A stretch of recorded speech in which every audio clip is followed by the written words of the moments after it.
no doubt every single year has a ton of different things that go into the workings of the game, from campaign, multiplayer, and everything that goes into that, all the intricacies in terms of customization, weapon balancing, design, maps and mode design, third modes, and everything that goes along with that. Everything you take a look at within these games definitely takes a lot of time to create. And if you look at it on, once again, on a little bit of a more single-minded scale, there is individually a million different things that goes into these. And some things may be important to other people, whereas others may not necessarily be as important to it. But one thing in particular that has been a hit or miss for a lot of people, some people really enjoy it, some people don't necessarily care too much for it, as of recent years has been kind of hit or miss between different titles, and as of recently only been seen in Black Ops 3.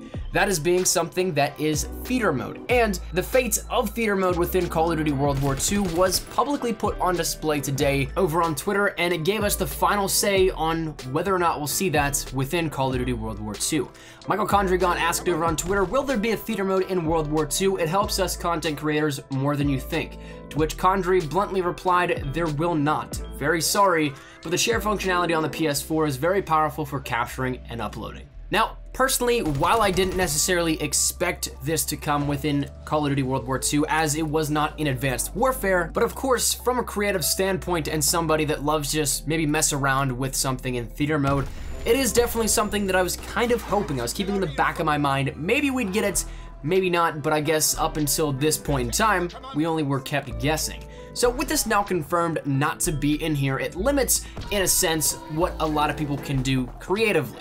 Black Ops 3 and Black Ops 2 previously with theater mode gave a lot of creative freedom to not only people that did skits and things like that, but that wanted cinematics and everything for either different perspectives of footage or anything really of the like. But then it comes down to, why was this cut? Why was this something that is theoretically withheld from various titles in Call of Duty?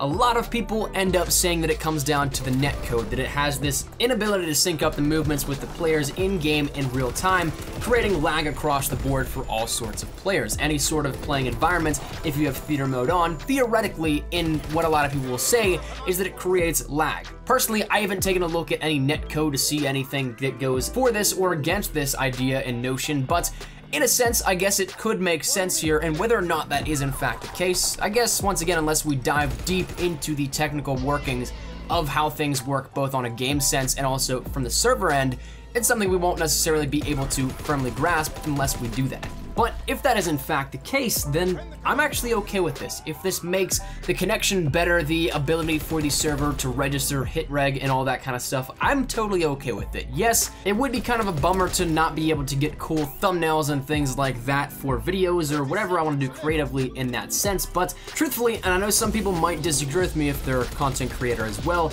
I think this might be something that I can let slide. I think that I can take one for the team here, if you want to put it that way, and have the overall game be better if it sacrifices this one feature. But of course, that's just me, and I guess really it doesn't really matter what it comes down to, because at the end of the day, it is in fact cut. So that said, that's where we're gonna wrap it up. I want to let you guys know about this because it is kind of a game changer for some people. A lot of people really do love theater mode. Some people I know on YouTube, their content is driven by theater mode, so it can be a little bit of a deterrent here for some people, but for some people, it doesn't really affect them in any way, shape, or form. So that said, that's where we're gonna wrap it up. What do you guys think about this here? Do you think that it is something that you think theater mode should be returning? Do you think it's a good thing it's not? Whatever it may be, feel free to drop your thoughts down there, and of course, let me know why as well. So that said, hopefully you guys enjoyed, and if you guys did, make sure you drop a like down below, and of course, if you guys aren't new to the channel, make sure you guys subscribe to stay up to date with everything we have here regarding Call of Duty World War II, both multiplayer and zombies, Call of Duty Black Ops 3, both multiplayer and zombies there as well, with Zombies Chronicles, Infinite Warfare, DLC 3, and Modern Warfare Master. We got you covered here with all that good stuff. So one final thing, if you guys want to follow me over on Twitter, that is the best place to get connected with me outside of YouTube. I practically live on Twitter, so if you guys want to strike up a conversation, ask me a question, whatever it may be, link is down there in the description below. But all that said and out of the way, hope you guys have a fantastic day. Thanks so much for watching. My name is Nikolai Espresso. Take care and peace.